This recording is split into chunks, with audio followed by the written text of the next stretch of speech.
ও কঠোর প্রশিক্ষণ শেষে আমরা আজ কিছুটা হালকা হয়ে সংস্কৃতির আলোয় নিজেদেরকে নতুন করে গুছিয়ে নেওয়ার জন্য আজকের এই অনুষ্ঠান আয়োজন করেছি। তাই বলবো, শারীরিক সক্ষমতা আর মানসিক দৃঢ়তার পাশাপাশি আমরা তুলে ধরবো আমাদের সৃজনশীলতা আজকের এই মঞ্চের আলোয়। কাঁধে অস্ত্র, বুকে গান, দুই হাত ভরে দেশপ্রেম দান। মঞ্চে আজ নয় যুদ্ধের ডাকে, বিনোদনের ভাষায় মাতাবো আপনাকে। সম্মানিত সুধী, গত 6 সপ্তাহ 12 ফিল্ডের রেশন খেয়ে তুমি কে আমি কে কমান্ডো কমান্ডো এই অদম্য সাহসের মূল মন্ত্র বুকে ধারণ করে আমরা শুরু করছি আজকের এই সাংস্কৃতিক সন্ধ্যা মাঠ থেকে মঞ্চে।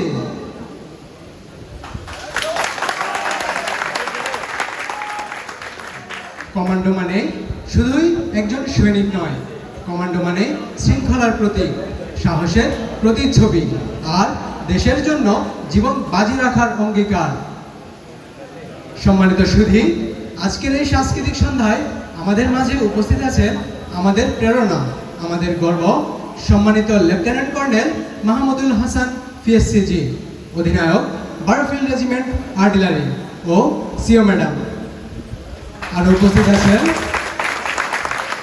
আমাদের মাঝে সম্মানিত অফিসার্সবৃন্দ, অফিসার্স ম্যাডাম, জেসিওস, বীর কমান্ডো স্টাফ এবং অন্যান্য পদবীর সৈনিকবৃন্দ। পুরো অনুষ্ঠান জুড়ে আমি আছি আপনাদের সাথে কমান্ডো আশিক জিবরান এবং আমি কমান্ডো 9। আপনাদের জানাই শুভ সন্ধ্যা ও আসসালামু আলাইকুম। সুপ্রিয় দর্শক মণ্ডলী, কে না চায় দামি গাড়িতে চড়তে, কে না চায় দামি বাড়িতে থাকতে, আবার কে না চায় বিয়ে করে নিজের জীবন ধ্বংস না করতে। এদিকে রাকিব বিয়ে করার জন্য নিয়ে আসছে ভাঙা গরুর গাড়ি, কিন্তু শামীম তার এই ভাঙা গরুর গাড়িতে উঠবে না। তাহলে শামীম কেন তার এই ভাঙা গাড়িতে করে যাবে তার বাড়ি? চলুন দর্শক, আমরা দেখে নেই এটা আমাদের গানে গানে। আমাদের আজকের অনুষ্ঠানের শুরুতেই আমি মঞ্চে ডেকে নেব দ্বৈত কণ্ঠে পরিবেশনা করার জন্য রাকিব ও শামীমকে।